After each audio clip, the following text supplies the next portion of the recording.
বাইরে প্রচণ্ড বৃষ্টি পড়ছে। আমরা বসে আছি তারানাথের ঘরে। সে কিন্তু দিব্যি আয়েশ করে নিজের পাসিং শোতে টান দিচ্ছেন। আমি আর কিশোরী দুজনেই মনোযোগ দিয়ে বৃষ্টি দেখছি। কেননা আজকের বৃষ্টিটা দেখে মনে হচ্ছে কেউ যেন আকাশ থেকে জল ঢেলে দিচ্ছে। এটা বৃষ্টি কোনো মতেই হতে পারে না যেন। এর আগে যে আমরা বৃষ্টি দেখিনি তা কিন্তু নয়, তবে আজকের বৃষ্টি খুব অবাক করা। কিশোরী আমাকে উদ্দেশ্য করেই বলে, আচ্ছা এই বৃষ্টির কি নাম দেওয়া যেতে পারে বলো তো? ঝিরঝির বৃষ্টির নাম তো ওই ইলশেগুড়ি, কিন্তু এটা কি বলবে? এটাকে নাম দেওয়া যাবে ওই ছুরি বৃষ্টি। যা বৃষ্টি হচ্ছে সত্যি মনে হয় বাইরে গেলে ওই এক একটা বৃষ্টির ফোঁটায় শরীর চিড়ে যাবে। আমার কথায় হঠাৎ তারানাথ বলে ওঠে, এটাকে বান ডাকা বৃষ্টি বলে। তবে তোমার কথাও ভুল নয়। এমন বৃষ্টিতে বেরোলে ছাতা তো দূরের কথা, চামড়া ভেদ করে জল যাবে হে। তবে এমন বৃষ্টি অনেক দিন দেখিনি। ছোটবেলায় বৃষ্টি হলে মা চালে ডালে বসিয়ে দিতেন, আর সেই খিচুড়ির সাথে গরম বেগুনি ভাজা, আহ দারুণ লাগতো। তারপর সব ওই ভাই বোনেরা মাইল পাড়ার ছেলেদের সাথে খালে চলে আসতাম মাছ ধরতে। তখন তো খালের জল প্রায় ওই কোমর পর্যন্ত। সেখানে অনেক মাছ। জাল বেঁধে রেখে বা ওই বাঁশের বানানো খোপ দিয়ে মাছ ধরতাম আমরা। ভাগ্য ভালো থাকলে তো শোল, না হলে ওই কই পেতাম। আর সেই মাছ দিয়ে রাতে ভাজা আর ভাত। এখন সেসব একদম স্বপ্ন। একা একা যা পারি তাই বানিয়ে খায়। খুব মনে পড়ে সেসব দিনের কথা। আর কি ফিরে যেতে পারবো সেসব দিনে? তাহলে আমাদের সেসব দিনের কথা বলে আপনার ওই স্মৃতিচারণা তো করতেই পারেন ঠাকুরমশাই। তবুও তো মন ভালো হবে। একা একা সেসব ভাবলে বরং মন খারাপ করবে। এবার কিশোরী বলে উঠল, বাহ বিভূতি, বেশ বললে তো। আসলেই তাই। একা সেসব কথা ভাবলে তখন বড্ড কষ্ট হয় বেশি। নিজের ব্যর্থতার কথাও বেশি মনে পড়ে, আর নিজেকে দোষ দিতে ইচ্ছে করে। আসলে সেসব তো পরিস্থিতি। এবার তারানাথ বলল, তোমরা দেখি আজকে ওই মন খারাপ করার কথাই বলছো। কি হয়েছে তোমাদের? কিশোরী বলল, আগে কি আর হবে, মন ভালো হোক আর খারাপ, আপনার গল্প শুনলে জীবন ধন্য হয়ে যায় ঠাকুর মশাই, সাথে ওই মনটাও। হ্যাঁ, এইটা কিশোরী ভুল বলেনি। এই অতি বৃষ্টি দেখে আমার মন খারাপ হয়েছিল, এটা ভেবে আমাদের না হয় তবুও মাথা গুঁজবার জায়গা আছে। আবার অনেকের তো সেটাও নেই। তাদের কত অসুবিধে বলো তো। ওই যে আসলে সব পরিস্থিতি বিভূতি, যার যার কপাল। এবার তারানাথ বলল, আচ্ছা তোমরা কপালে বিশ্বাস করো? মানে ভাগ্যে?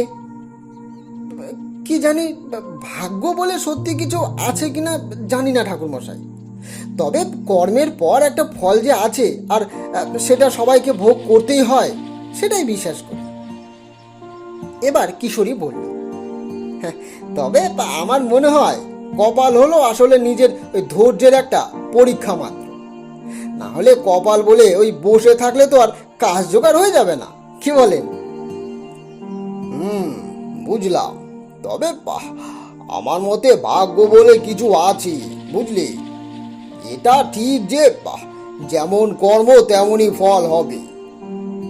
তবে তার সাথে ভাগ্যও আছে। কেননা আমাদের কর্ম আমরা একদম 100 ভাগ দিলাম, কিন্তু সেই হিসেবে তার ফল পেলাম না। কারণ সেই কাজ আরো একজন করেছে, সেও তার 100 ভাগ দিয়েছে।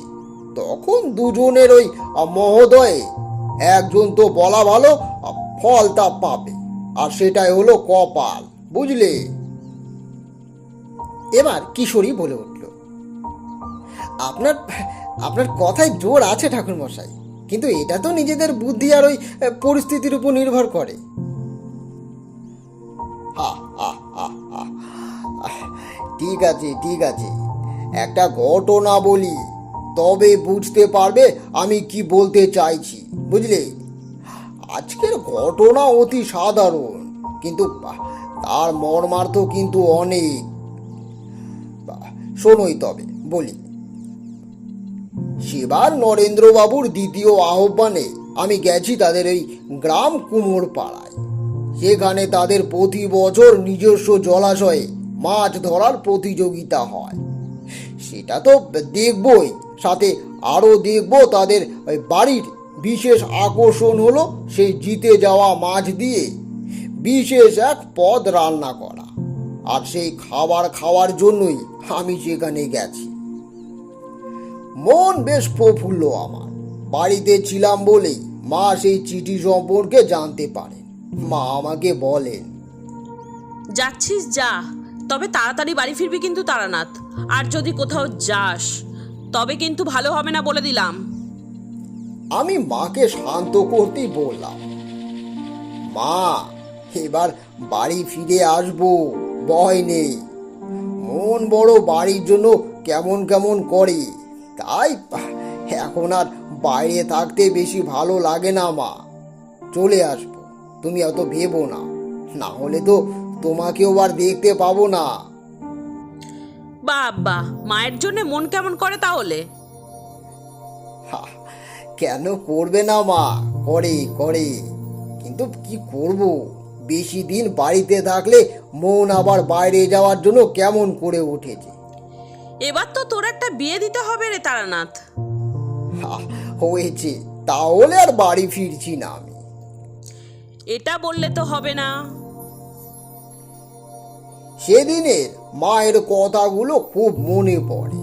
যাই হোক, আমি বাড়ি থেকে রওনা দিলাম তার একদিন পর। বাড়ির সবাইকে বিদায় জানিয়ে বেরিয়ে তো পড়লাম, কিন্তু মন বাড়িতে পড়েছিল। তবে কুমোরপাড়া পৌঁছতে সেখানকার দৃশ্য দেখে আমি তো অবাক। আগে যে গ্রাম দেখে গেছি, এখন সেটা পাল্টে গেছে একদম। আগে যে গ্রাম্য ভাব ছিল সেটা একদমই নেই বললেই চলে। রাস্তা চওড়া হয়েছে, গাছ আছে অনেক, ফুলের গাছে যেন সাজানো। আশেপাশের বাড়িগুলি এখন টিনের হয়েছে, তবে মাঠে গরু বাঁধা আছে। সেখানেই অনেকে বসে গল্প করছিলেন। চেনা চেনা ঠেকলেও আমার রাস্তা একটু অচেনাই লাগছে। তাই সেই মানুষগুলোর কাছে গিয়ে আমি জিজ্ঞেস করলাম, আগে বলছি, ওই নরেন্দ্র বাবুর বাড়ি কোন দিকে বলতে পারেন? আসলে অনেক দিন আগে এখানে এসেছি তো, ঠিক জায়গাটা দেখে এখন আর ওই চিনতে পারছি না। একটি লোক আমায় বলে উঠল, আপনি কি এখানে ওই মাছ ধরার প্রতিযোগিতায় এসেছেন? হ্যাঁ, ওই ওই আর কি। এবার লোকটি বলল, বেশ বেশ, সোজা চলে যান একদম, তারপর ওই ডান দিকের পথ ধরেই হাঁটবেন, সেখানেই নরেন্দ্রবাবুর বাড়ি পেয়ে যাবেন। আমি তাদেরকে ধন্যবাদ জানিয়ে এগিয়ে গেলাম। হাঁটছি, এবার একটু একটু মনে পড়ছে আমার রাস্তাটা। তাই ওই পুকুরটির কথা মনে পড়তেই আমি উল্টো দিকের রাস্তাটা ধরলাম। পুকুরের কথা মনে পড়তে সেবারের ওই মন্ত্র বলে মাছ ধরবার কথাটাও মনে পড়ে গেল। তখন আরো ওই বেশি ছেলে মানুষই ছিল আমার মধ্যে, তাই নরেন্দ্রবাবুর কথা মতন সত্যি সত্যি মাছ ধরিয়ে তাকে জিতিয়ে দিয়েছিলাম। অবশ্য সে মাছ তিনি নেননি, বিলিয়ে দেন। এবার আর তেমনটা হবে না। এই কথাগুলো ভাবতে ভাবতে পুকুরের সামনে চলে এসেছি। নরেন্দ্রবাবুদের নিজস্ব পুকুর, তাই যত্নেই রাখেন। বেশ পরিষ্কার জল, নিচের মাছগুলোকেও দেখা যায়। পুকুরে যে এবার অনেক মাছ আছে সেটা দেখেই বোঝা যাচ্ছে। আমিও যে মাছ ধরতে খুব ভালোবাসি সেটা ওই নরেন্দ্রবাবু জানেন। তাই বিশেষ করে আমার জন্য একটা আলাদা জায়গা এখনই বেঁচে রেখে গেলে কেমন হয়। কথাটা মাথায় আসতেই আমি পুকুরের চারদিক ঘুরতে লাগলাম। বেশ বড় পুকুর, তাই একদিক থেকে অন্যদিকে যেতেও সময় লাগে। আমি যখন বিপরীত দিকে ওই চলে এসেছি, তখন হঠাৎ নজরে এলো কেউ পুকুরের দিকে আসছে। আর এটা যে একটা যুবক, সেটা পরনের জামা দেখেই আমি বুঝলাম। তাকে দেখেই আমি পুকুরের ধারে বড় কদম গাছের আড়ালে লুকিয়ে পড়লাম। সেখান থেকে নজর রাখলাম ছেলেটির উপরে। সে এখানে এভাবে কি করছে কে জানে। আবার আমার মনে হলো আমাকে দেখে ওই চোর টোর ভেবে চিৎকার করলেও করতে পারে, তাই আমি ওই চুপ করে আছি। যুবকটি এসে আগে আশপাশ ভালো করে দেখল। যখন বুঝতে পারলো চারদিকে কেউ নেই, তখন নিজের ট্যাগ থেকে একটা কিছু বের করে পুকুরের জলে ফেলে দিল। এবার চারদিক দেখে দৌড়ে বেরিয়ে যায় সেখান থেকে। আমি বিষয় কিছু বুঝতে না পেরে এবার গাছের আড়াল থেকে বেরিয়ে এলাম। হেঁটে পুকুরের কাছে এসে দেখে বোঝার চেষ্টা করলাম জলে কিছু আছে নাকি, কিন্তু কিছুই নজরে এলো না। ভাবলাম ছেলে মানুষ, তাই ওই নোংরা ফেলে হয়তো দৌড়ে পালিয়েছে। আমি সেখান থেকে আবার রাস্তার দিকে রওনা দিলাম। বড় রাস্তা হয়ে আগের সোনা রাস্তা দিয়ে হেঁটে একটা বাড়ির কাছে আসলাম। বাড়ি দেখে চিনতে পেরেছি এটাই নরেন্দ্রবাবুর বাড়ি।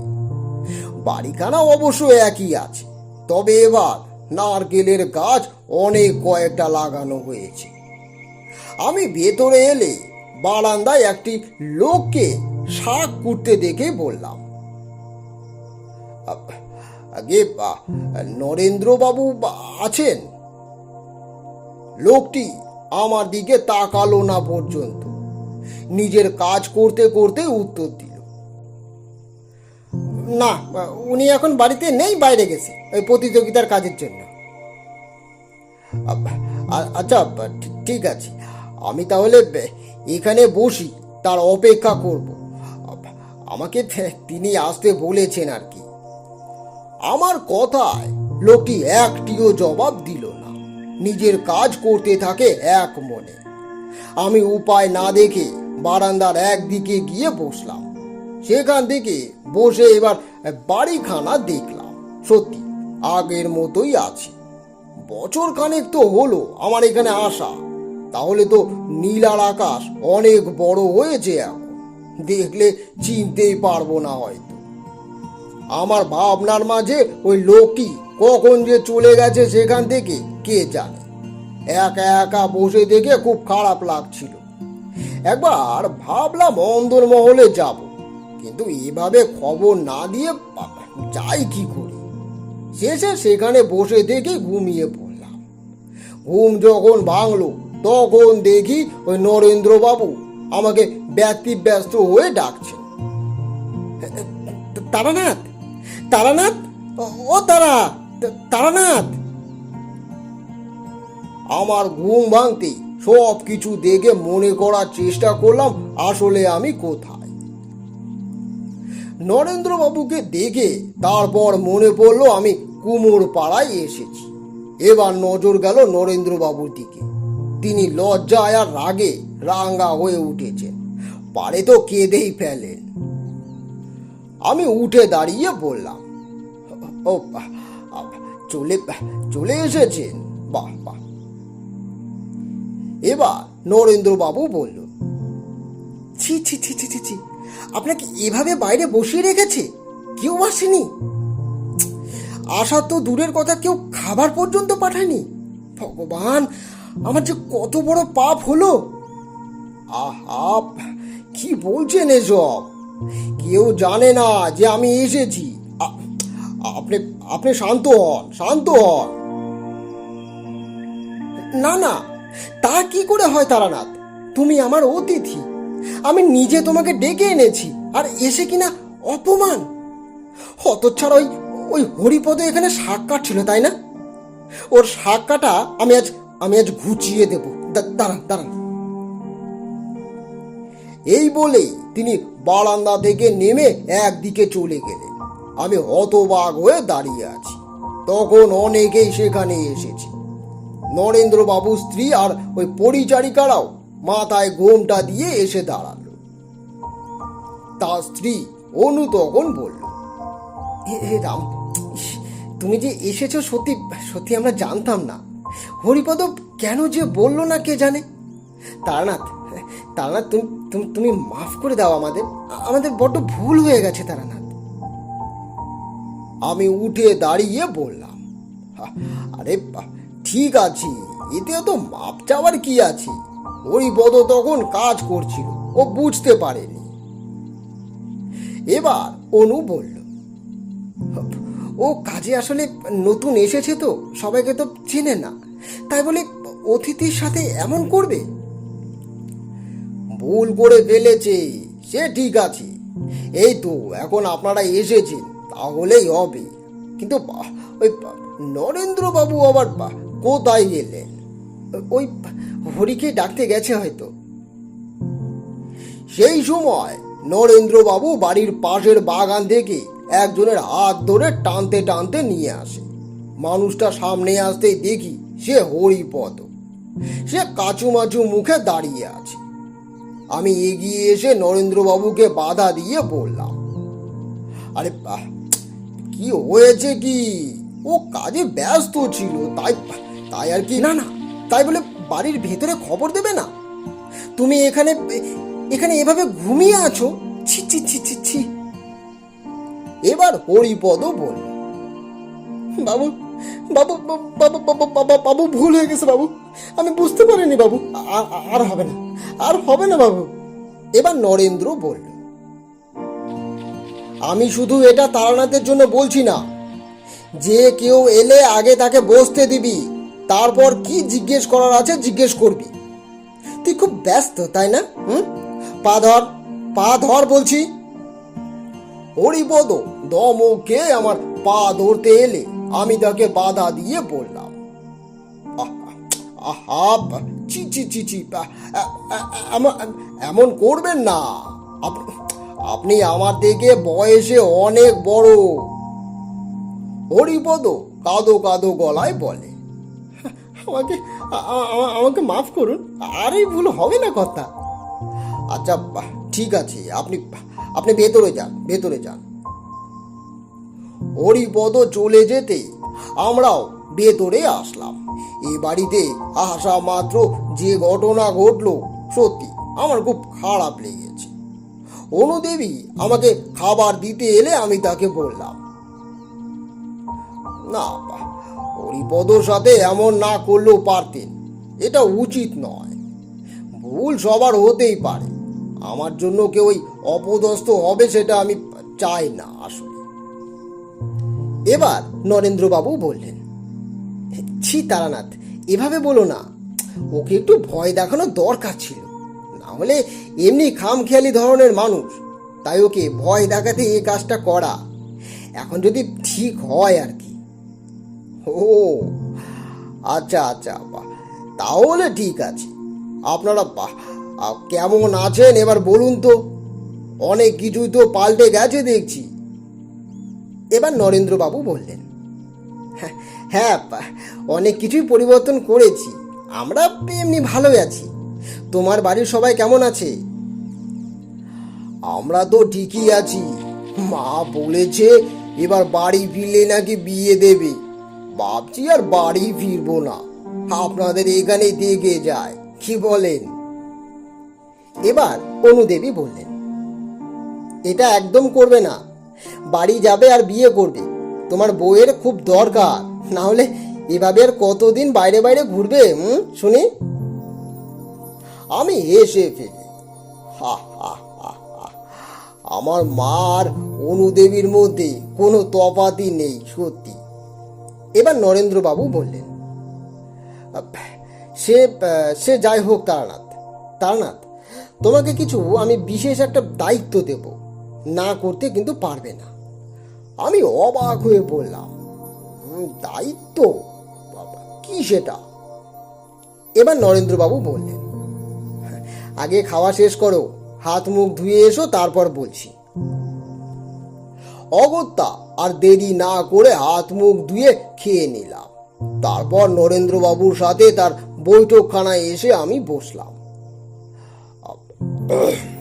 এবার এবার বলুন তো দেখি, কি দায়িত্ব দিতে চান? এবার নরেন্দ্রবাবু বললেন, আমাকে তারানাথ, আমার দুই ছেলেকে তো চেনই। এখন এখন তো অনেকটা বড় হয়েছে, তারা হাতে পায়ে বেশ লম্বাও হয়েছে। স্কুলের পড়ার প্রায় শেষের দিকে, কিন্তু বুদ্ধি একটুও হয়নি। এত বোকা তোমাকে আর কি বলি আমি। ওদের মাঝে মাঝে যে কিসের ভূত চাপে মাথায়, তখন ওই পুকুরে গিয়ে ঘন্টার পর ঘন্টা জলের মধ্যে ডুব দিয়ে থাকে জানো। বড়টা বেশি এমন করে, ওই নীল। আকাশ তবুও আমাদের কথা শোনে। কিছু একটা বললে প্রথমে বুঝতে না চাইলেও পরে বুঝিয়ে বললে ঠিক বুঝতে পারে। কিন্তু বড়টা তো একদমই কথা শোনে না। কি যে হয়েছে, কেন এমন করছে কে জানে। তুমি একটু ওদের কুষ্টি বিচার করে দাও না তারানাথ। সেজন্যই তোমাকে আমার বিশেষ ডাকা।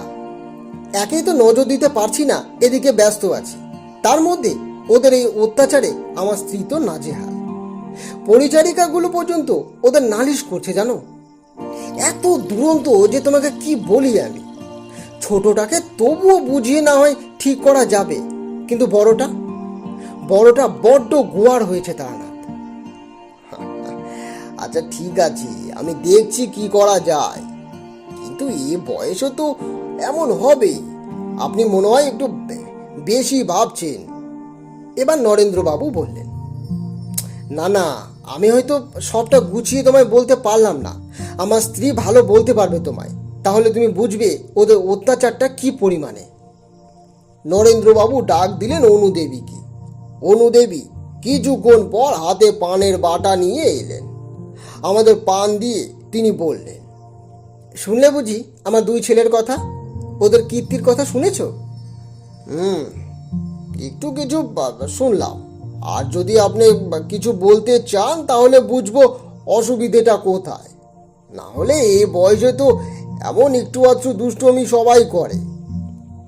এবার অনু বলল, এ যে সে দুষ্টমি নয় তারানাথ। শোনো তাহলে, আমি তোমাকে বলছি, তুমি শোনো। একদিন কদম গাছে উঠে কাকের বাসা পেরেছে। সেখানে আবার ডিম ছিল। কাকটা দেখেছে হয়তো ওই নীলকে। তারপর থেকে আর তার পিছু সে ছাড়ে না। আমরা বুঝি না কেন এমন করে। তখন অনেক করে জিজ্ঞেস করার পর বলল যে কাকের বাসা নাকি তার চাই, তাই সে পেরেছে। কিন্তু কি কাজে চায় সেটা আর বলল না সে। মেরে ধরেও ওকে সোজা করতে পারিনি তারানাথ। একবার তো এমন কীর্তি করেছে, ঘরে পরিচারিকারা অনেক কিছু খুঁজে পায়। একবার তো সাপের খোলস দেখে এক পরিচারিকা অজ্ঞান। সে ভয় আর কাজেই আসে না। এখন তুমি বলো, কি করা যায় এদের? চিন্তার বিষয়। ঠিক আছে, আমি দেখছি কোনো একটা উপায় তো পাবই।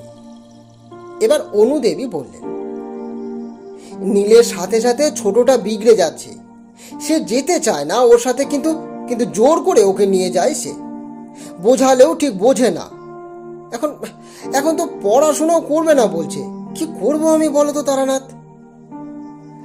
আচ্ছা ঠিক আছে, চিন্তা নেই, আমি দেখছি তো।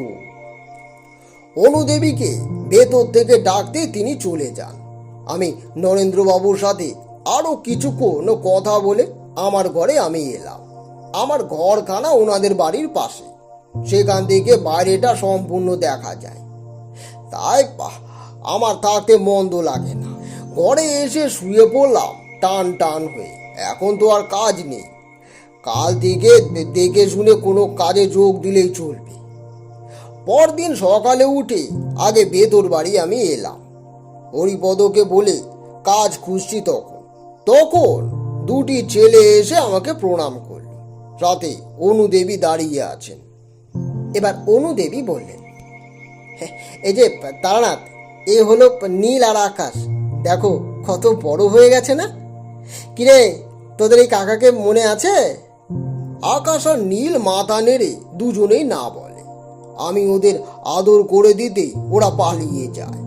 এবার অনুদেবী বললেন, দেখলে দেখলে তো, একটুও সম্মান করতে জানে না। যাই হোক তারানাথ, তোমাকে ডাকছেন উনি। ওই যে ভেতরে বৈঠকখানে বসে আছেন, যাও গিয়ে দেখা করো। ঠিক আছে, আমি যাচ্ছি। আর আপনি এত চিন্তা করবেন না, আমি আছি বললাম তো। অনুদেবী হেসে চলে যান। আমি বৈঠকখানার দিকে রওনা দিলাম। ভেতরে এসে দেখি নরেন্দ্রবাবু চিন্তিত মুখে বসে আছে। আগে কি হলো নরেন্দ্রবাবু, আপনাকে এত চিন্তিত দেখাচ্ছে কেন? তারানাথ সর্বনাশ হয়ে গেছে তারানাথ। পুকুরে বেশ কয়েকটি মাছ মৃত অবস্থায় ভেসে উঠেছে জানো। কালই প্রতিযোগিতা, এখন যদি এমন হয় আমার বদনাম হয়ে যাবে ভাই। কি করা যায় এখন সেটাই বলো তুমি। আচ্ছা ঠিক আছে, চলুন আগে দেখে আসি, না হলে কিছুই বলতে পারবো না। চলুন। সাথে সাথে দুজনে আমরা বেরিয়ে পড়লাম। পুকুরের কাছে এসে দেখি সেখানে কয়েকটি লোক পুকুরে নেমে মরা মাছগুলোকে তুলে আনছে। আমি এগিয়ে এসে দেখি মাছগুলো কেমন পচে গেছে। কাল যখন পুকুরের পাড়ে এসেছিলাম তখন এমন ছিল না। তবে রাতারাতি এমন কি হলো যে মাছগুলো পচে গেল? কি বুঝলে তারানাথ, কিছু বুঝলে?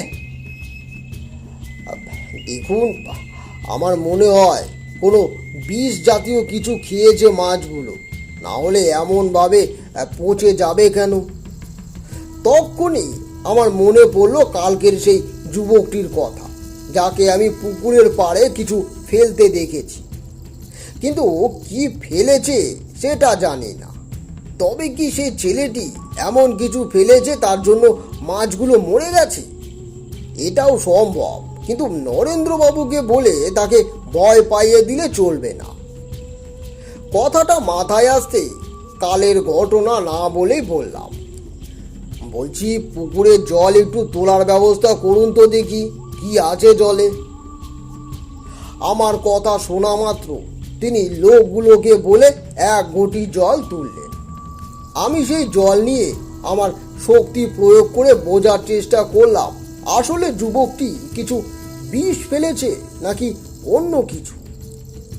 বিষ হলে সেটা আমার বোঝার ক্ষমতা নেই, তবে যদি অন্য কোনো ক্রিয়া করে থাকে তবে আমি বুঝতে পারবো। আর জলে মন্ত্র পড়ে ফু দেওয়া মাত্র জলে একটা পচা দুর্গন্ধ আমি পেলাম।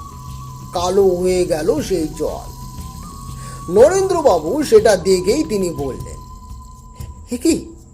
এ কি তারানাথ, এটা কি হলো? জল কালো হয়ে গেল কেন?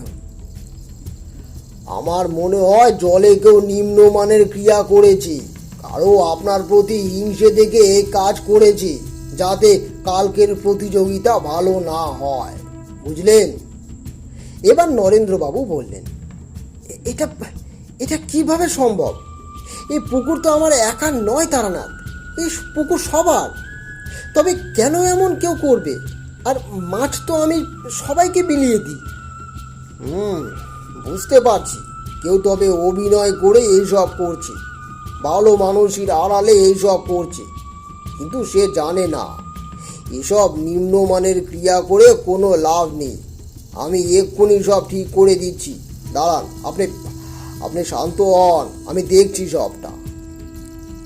পুকুরের সামনে এসে জলে হাত দিয়ে আমি আজরা করে হাতে জল তুলে মন্ত্র পড়লাম। সেই জল আবার পুকুরে ঢেলে লোকেদের জল একটু ঘেটে দিতে বললাম। তারা আমার কথা মতন কাজ করতে পুকুরের মাছগুলো আবার লাফাতে শুরু করে। নরেন্দ্রবাবুর মুখে হাসি ফুটে ওঠে। উফ তারানাথ, তুমি না থাকলে কি যে করতাম আমি। কিন্তু এসব কাজ কে করতে পারে বলো তো? সব বলবো। এখন এই পুকুরে একজন পাহারাদার রেখে দিন, আর জল পরিষ্কার করার ব্যবস্থা করুন। নরেন্দ্রবাবু আমার কথা মতন তাই করলেন। সাথে সাথে সেখানে এক লেটেলকে রেখে দিলেন তিনি, আর বাকিদের বললেন জল যতটা সম্ভব হয় পরিষ্কার করতে। আমি সেখানে প্রায় সারাটা দিনই ছিলাম। নরেন্দ্রবাবু চলে যান অন্য কাজে। পুকুরের জল পরিষ্কার করে লোকগুলো যখন ফিরবে, আমি তখন পাহারাদারকে একা ডেকে বুঝিয়ে দিই রাতে কি করতে হবে। পুকুরের চারদিক বসবার জন্য ব্যবস্থা করা হয়েছে, সেখানে বসে মাছ ধরা হবে। এখন বাঁশ পুঁতে সেখানে উপরে ত্রিপল দেওয়া হয়েছে। কাজ শেষ করে যখন বাড়ি আসলাম, তখন নরেন্দ্রবাবু ফিরে এসেছেন।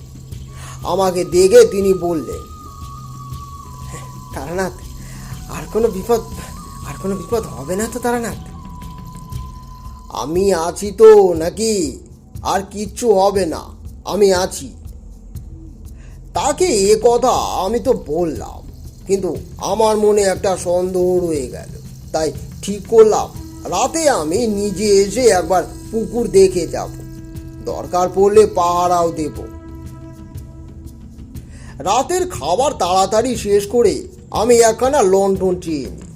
ঘুমানোর কথা বলে নিজের ঘরে চলে আসি। সারা রাত পাহারা দিয়েছি উঠোনে। না, কেউ এখানে আসেনি বা কেউ বাইরেও যায়নি। পুকুরে গিয়ে দেখে এসেছি, তেমন কিছু নেই, সব ঠিক আছে। পাহারাদার নিজের কাজ করছি। পরদিন সকাল থেকে লোকের আনাগোনা শুরু। নরেন্দ্রবাবু আমার কাছে সব ঠিক আছে খবর পেতে খুশি মনে সেজে গুজে দুই ছেলেকে নিয়ে পুকুর ঘাটে এলেন। প্রতিযোগিতা শুরু হতে সবাই চুপ, একাগ্র মনে সবাই ছিপ ফেলে বসে আছে। আমি সবাইকে লক্ষ্য করছি, সন্দেহজনক কিছুই নজরে এলো না আমার। তবে আজ নীল ও আকাশ দুজনেই বেশ রকমের শান্ত। ওরা যে কোনো দুষ্টুমি করবে না সেটা আমি ভাবতেও পারি না। বিকেলে প্রতিযোগিতা শেষ হলে নরেন্দ্রবাবু সবাইকে মাছ বিলি করে রাতের খাবারের জন্য নিমন্ত্রণ করলেন। বাড়ির উঠোনে বিশাল শামিয়ানা টাঙানো হয়েছে, সেখানেই সবাইকে খাওয়ানো হবে। পুকুরের বড় বড় মাছের ঝাল আর গরম ভাত, তাতেই লোকের কত উৎসাহ। আমি বাড়ি ফিরে একটু গড়িয়ে নিয়ে বাইরে আসি ভোজের জায়গা দেখতে। লোকে লোকারণ্য, সবাই আনন্দ করেই খাচ্ছে।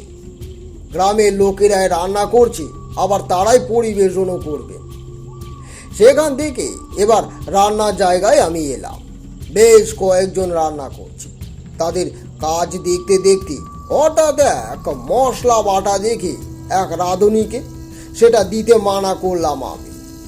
সে জানালো সেটা লঙ্কা বাটা, কিন্তু আমার মনে সন্দেহ হতেই মুখে দিতে দেখি সত্যি তাই, এটা লঙ্কা নয়।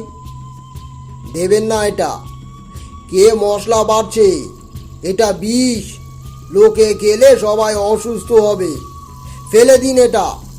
জল কি কারো পেটে গেছে এখনো? আমার কথায় সবাই ঘাবড়ে গেছে। তাদের মুখ দেখে বুঝতে পারছি তারা কিছুই জানে না। তারাই জানালো যে এখনো কেউ খায়নি, শুধু ভাত আর ভাজাই গেছে। আমি তাড়াতাড়ি ঝোল খেয়ে দেখলাম না, সব ঠিক আছে। তবে বাইরে নরেন্দ্রবাবুকে এক্ষুনি এসব কথা জানাতে আমি মানা করে দিলাম। আমার প্রথমে দেখে সন্দেহ হয়েছে, কারণ একটি গাছের শিকড় বাটলে ঠিক এমনই লঙ্কার মতন দেখতে হয়, তবে এতে আঁশ রয়ে যায়। কথা বলবার সময় খেয়াল করলাম শামিয়ানার পেছনে কেউ দাঁড়িয়ে আমাদের কথা শুনছে।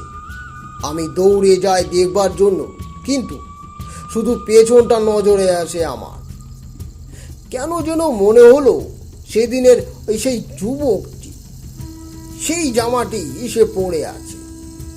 এবার আর ভুল করতে চাইনি, নিজে সব তদারকি শুরু করলাম আমি। রাত পর্যন্ত চলে খাওয়া দাওয়া। কাজ শেষ করে যখন ভেতর বাড়িতে এসেছি, তখন অনুদেবী আর নরেন্দ্রবাবু চিন্তিত মুখে আমার জন্য অপেক্ষা করছেন। আমাকে দেখেই অনুদেবী বলে, তারানাথ, এসব কি হচ্ছে? কেউ কি আমাদের সাথে শত্রুতা করছে বলো তো? বুঝতে পারলাম খবরটা তারাও পেয়েছেন। আমি শান্তভাবেই বললাম, দেখুন, চিন্তার কিছু নেই। আমি দেখছি কি করা যায়। এবার নরেন্দ্রবাবু বললেন, কিন্তু কিন্তু তারানাথ কিভাবে খুঁজে পাবে তুমি তাকে? আজকে রাতটুকু দেখি না কি হয়। আচ্ছা বলছি, ওই হরিপদ কোথায়? তাকে তো ঘরে দেখছি না। এবার নরেন্দ্রবাবু বললেন, তুমি তুমি একদম ঠিকই বলেছ, তাকে খাবারের ওখানেও আমি দেখিনি। কোথায় যে গেছে আবার। ঠিক আছে, আপনারা বিশ্রাম করুন, আমি আপনাদের ছেলেদের ওই পুষ্টি করবো এখন। কথাগুলো বলে আমি বেরিয়ে এলাম। ওদের জন্মের সময় তারিখ আমার জানা আছে, তাই নিজের ঘরে এসে চুপচাপ কাজ করতে বসলাম আমি। যখন আমার কাজ প্রায় শেষ তখন অনেক রাত হয়েছে। বাইরে এলাম একটু ওই হাত পা টান টান করতে। অন্ধকারের মধ্যে হঠাৎ যেন মনে হলো কেউ এদিকেই আসছে। তাকে দেখা মাত্র আমি দেওয়ালের সাথে সেটে দাঁড়ালাম। এরপর স্পষ্ট দেখলাম হরিপদ আমার ঘরের কাছে এসে ভেজানো দরজা সামান্য ফাঁক করে কিছু একটা ভেতরে ফেলে পালিয়ে যাচ্ছে। তার আগে আমি ওর ঘাড়ে লাফিয়ে পড়ি, মুখ চেপে ধরে ফিস ফিস করে বলি, একদম পালানোর চেষ্টা করবে না, তাহলে কিন্তু ঘাড় মোটকে দেবো। এই আমি বললাম। কি ফেললে? আমার ঘরে কি ফেললে? হরিপদ কিছু একটা বলল, কিন্তু আমি বুঝলাম না। চলো, তোমার ঘরে চলো, কথা হবে, চলো চলো। ওকে টানতে টানতে ওর ঘরে নিয়ে এলাম। সেখানে কেউ নেই, পাশেই ওই গোয়াল ঘর, তাই কেউ কিছু টের পেল না। এবার বলো তো, কি করছিলে আমার ঘরে? কি করছিলে বলো? হরিপদ কেঁদে উঠে বলে, আমার কোনো দোষ নেই বাবু, আমাকে বড় বাবা এসব করতে বলেছে, না হলে সে আমাকে শেষ করে দেবে বলেছে। বড় বাবা মানে কে? নীল? হরিপদ ঘাড় নাড়তে আমি আমার সন্দেহে পরিপূর্ণ হলাম।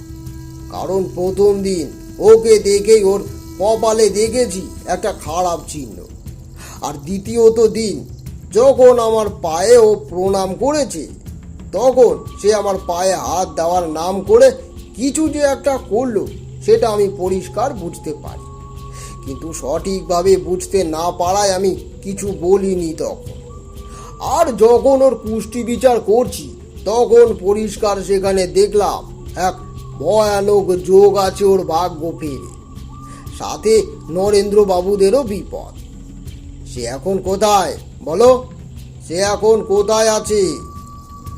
তুমি যে কাজ করছো ওর জন্য, এর ফল সবাইকে ভোগ করতে হবে। তোমার সাথে সাথে কতগুলো নিরীহ মানুষ তখন অসুস্থ হতো। আর একজন ওই নরেন্দ্রবাবু আর অনুদেবীর কষ্ট, তোমার সাথে সাথে কতগুলো নিরীহ মানুষ অসুস্থ হতো। তখন নিজেকে ক্ষমা করতে পারবে তো? এবার হরিপদ বলল, সে এখন বেরিয়েছে, ওই পুরনো মন্দিরে ওদিকে গেছে। আপনার ঘরে আলো জ্বলতে দেখে আপনাকে ঘুম পাড়াতে ওই গুঁড়োটা ছিটিয়ে দিতেই আমাকে পাঠানো। সে এতক্ষণে বেরিয়ে গেছে। হ্যাঁ, এতক্ষণে বেরিয়ে গেছে মনে হয়। আমাকে সেখানে নিয়ে চলো তাড়াতাড়ি, না হলে অনর্থ হয়ে যাবে। ও বাচ্চা ছেলে, বোঝে না, কৌতূহলের বশে তান্ত্রিক সাধনার দিকে যাচ্ছে। আমার কথায় হরিপদ অবাক হয়ে তাকিয়ে থাকে। কি করে বুঝলেন আপনি? কি করে বুঝলেন? এখন সেসব কথা বলার সময় নেই, তাড়াতাড়ি চলো। হরিপদ উঠে দাঁড়িয়ে বাইরের দিকে রওনা হয়, সাথে আমিও। দুজনেই অন্ধকারের মধ্যে পথ চিরে পুরনো মন্দিরের দিকে আমরা আসলাম। সেখানে আসা মাত্র দেখলাম বেশ অলৌকিক জায়গাটা। ভেতরে আসতে দেখি এক কাপালিক বসে আছে যজ্ঞকুণ্ড সামনে, আর তার সামনে বসে নীল। সে খালি গায়ে, পরনে ধুতি। কাপালিকের সাথে সাথে কি মন্ত্র যেন আউড়ে চলেছে সে। থামুন, কে আপনি? নীল, তুমি এখানে কেন? আমার প্রশ্নে কাপালি খ্যাঁক খ্যাঁক করে এসে বলে, সেই তুই হাত দেখা তান্ত্রিক, তাই না? হ্যাঁ, কিচ্ছু করতে পারবি না, কিচ্ছু না। নীল এখন আমার কবজায়। ভালো চাষ তো ওকে ছেড়ে দে বলছি, ও বাচ্চা, কিছু বোঝে না। কেন ছাড়বো? কেন ছাড়বো? ওই নিজে এসেছে আমার কাছে, কত টাকা, কত সোনা দিয়েছে জানিস? হ্যাঁ, তবে রে, শুনবি না তাই না? কথা শেষ না করে আমি নীলের কাছে এগিয়ে যেতেই হঠাৎ ওর পেছন থেকে একটা কালো ছায়া বেরিয়ে আসে। হিংস্র মুখ করে আমার দিকে তেড়ে আসে। আমি কোনো মতে তাকে আটকে পিছিয়ে আসি, কিন্তু সেই ছায়া আমার পিছু ছাড়ে না, এসেই আমার গলা চেপে ধরে। আমি অনেক কষ্টে সেটার হাত চেপে ধরে আমার গুরুকে স্মরণ করি। তবে হরিপদ এসে জ্বলন্ত কাঠ দিয়ে সেটাকে মারলে সাথে সাথে সেই ছায়া আর্তনাদ করে মিশে যায়, আর সাথে সাথে নীলেরও জ্ঞান ফেরে। কাপালিক রেগে গিয়ে হরিপদকে বলে, তোর এত সাহস, আমার হয়ে কাজ করে এখন আমারই ক্ষতি করছিস? হরিপদ ভয়ে পিছিয়ে যায়। কাপালিক কিছু একটা মন্ত্রপুত ওর দিকে ছুঁড়ে দিতে সে কেমন আড়ষ্ট মতন হয়ে পড়ে।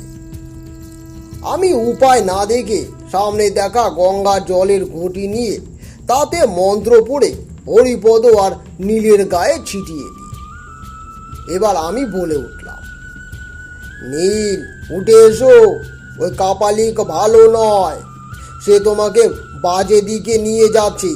তন্ত্রের অনেক দিক আছে, উঠে এসো ওখান থেকে।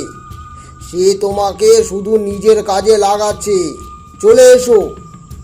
নীল কিছু বলবার আগে কাপালিক কিছু একটা নীলের মুখের দিকে ছুঁড়ে দেয়, আর মুখ লাল হয়ে যায়। সে চিৎকার করে ওঠে, নীল, চলে এসো, এদিকে এসো। পারছি না, আমি পারছি না, আমি পারছি না। কাপালিক আমাকে বশ করেছে, আমি আগেও বুঝতে পেরেছি, কিন্তু কিন্তু ছেড়ে যেতে পারিনি। আমার মন চাইলেও পারি না, আমি পারি না। কিছু একটা টানে আমাকে। এবার কাপালিক বলল, কেন বাসাধন, এখন যেতে চাইছো কেন? তখন তো খুব বলেছিলে বাবা এক তান্ত্রিক বন্ধুকে ডেকেছে, আমাকে আর আসতে দেবে না। তুমি নিজে আমার কাছে তন্ত্র শিখতে চেয়েছিলে, তন্ত্র শিখে জগৎ জয় করবে, সেটাই তো বলেছিলে। এখন ভয় পেলে চলবে? নীল, আমার কথা শোনো, ওই কাপালিকের কথা শুনবে না। ও তোমাকে শুধু ভয় দেখাতে এমন করছে। মনে মনে তোমার ইষ্ট দেবতাকে স্মরণ করো, অনেক বাধা আসবে, অনেক কিছু তোমাকে ভয় দেখাবে, কিন্তু তুমি ভয় পেও না, চোখ বন্ধ করো। নীল নিজের মুখ ঢেকে ওর দেবতাকে ডাকতে থাকে, আর চোখের সামনে একবার নিজের বাবা ও মায়ের মৃতদেহ দেখতে পায়। দেখে ওর ভাইকে কেউ ছিঁড়ে খাচ্ছে। এইদিকে আমি তখন অনেক কষ্টে কাপালিকের কাছে এগিয়ে এসেছি, কিন্তু কাপালিক নিজের মন্ত্র বলে চারদিকে এক মায়া সৃষ্টি করে। আমি আমার মাকে দেখতে পাচ্ছি, সে কাছে আর আমাকে ডাকছে। আমি জানি এসব মায়া, সত্যি নয়। নিজের গুরুকে ডেকে অনেক কষ্টে এগিয়ে এসে নীলের কপালে আমার বুড়ো আঙুল চেপে ধরলাম।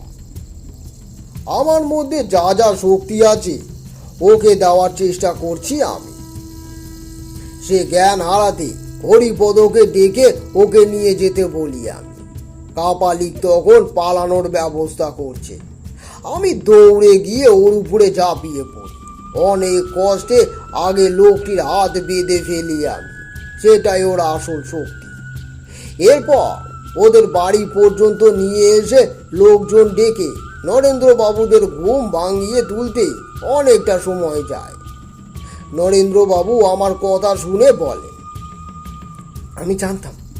আমি জানতাম ও কোনো ও কোনো বদ মতলবে পড়েছে, না হলে আমাকে বারবার বলতো ও নাকি আর পড়বে না, সাধনা করবে। আমি প্রথমে ভেবেছি সাধনা ভালো কথা, কিন্তু কিন্তু ধীরে ধীরে যখন ওই কাকের বাসা, সাপের খোলস এসব দেখলাম, তখন বুঝলাম আসলে ওর সাধনা বাজে কিছু। কিন্তু জিজ্ঞেস করলে কিছুই বলতো না তারানাথ। প্রথম দিন এখানে এসেই আমি এক যুবককে পুকুরে কিছু ফেলতে দেখি, তাতেই আমার সন্দেহটা হয়। আর পরদিন যখন মাছগুলো পচে যায়, তখন বুঝলাম আসলেই এমন কেউ আছে যে আপনার ক্ষতি চায়। এরপর নীল আকাশ যখন আমার সাথে দেখা করতে এলো, তখন ওদের কপাল দেখে আমি বুঝতে পারি নীলের বেশ বড় একটা বিপদ আছে, সাথে আপনাদেরও। এরপর পরের দিন ওই খাবারে বিষ মেশালো নীল, ওকে সাহায্য করলো হরিপদ। আপনাদের বলাতে ওর ভাগ্য গণনা করে কিছু একটা বলে ওকে সেই রাস্তা থেকে সরাতে পারি। তাই রোজ রাতে আপনাদের এক প্রকার ওই ঘুমের ওষুধের গুঁড়ো দিয়ে নিজে বেরিয়ে যেত। হরিপদকে না ধরলে আমি জানতেও পারতাম না পুরো বিষয়টা। আর এইসব করছে শুধু আপনি ওকে বাধা দিয়েছেন বলে। আপনাকে বদনাম করে এদিকে ব্যস্ত রেখে সে ছেলেকে নিয়ে পালিয়ে যেত, কিন্তু আমি চলে আসায় সম্ভব হয়নি বলে কাল রাত্রে ওকে নিয়ে মারণতন্ত্র করাচ্ছিল, সফল হয়নি কিছুতে।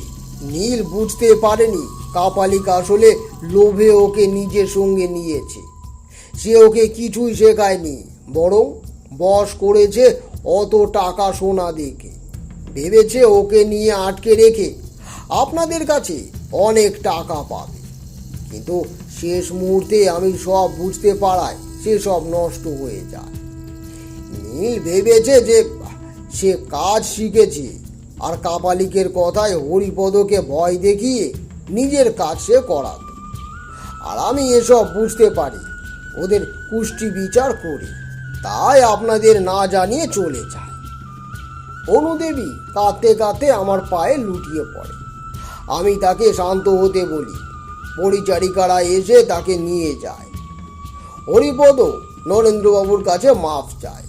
নরেন্দ্রবাবু আর কিছু বলেন। এবার নরেন্দ্রবাবু বললেন, তারানাথ, তুমি না থাকলে আজ যে কি হতো। আমি আমি ওদের জন্য তো কম করিনি তারানাথ। তাহলে কেন এই বিপদ আমার আমার ছেলেদের পোহাতে হবে বলো তো? ও কি আর স্বাভাবিক হতে পারবে না? দেখুন, এভাবে ভেঙে পড়বেন না। আমার যা কাজ করার আমি করে যাব, কিন্তু তার ফল যে সব সময় পুরোপুরি পাবো সেটাও ঠিক না। আমাদের সাথে তো আমাদের আশেপাশের মানুষের ভাগ্য জুড়ে যায়, তাই কখনো কখনো কর্মের ফল আমাদের আশানুরূপ হয় না। নরেন্দ্রবাবুকে সান্ত্বনা দিল। বুঝতে পারছি তিনি খুব ভেঙে পড়েছেন, তাই সেখানে আরও কিছুদিন কাটিয়ে তাদের বাড়ির ইষ্ট দেবতার কাছে নীল আর আকাশের দীক্ষা দিয়ে ওদের নিজস্ব সাধন পথ দেখিয়ে দিয়ে তবেই বাড়ি ফিরি আমি। এবার কিশোরী বলল, ও আচ্ছা, এবার বুঝলাম আপনার কথা। কিন্তু নীল কেন এসব দিকে মন দেয়? বাবা মা কি ওকে পারেনি সঠিকভাবে বোঝাতে? এবার তারানাথ বলল, প্রথমে নীল ভেবেছিল কাপালিক ভালো, তবে পরে হয়তো নীল এই সেসব করতে চায়নি, তাই কাপালিক ওকে নিজের বশে করে ওসব কাজ করিয়েছে।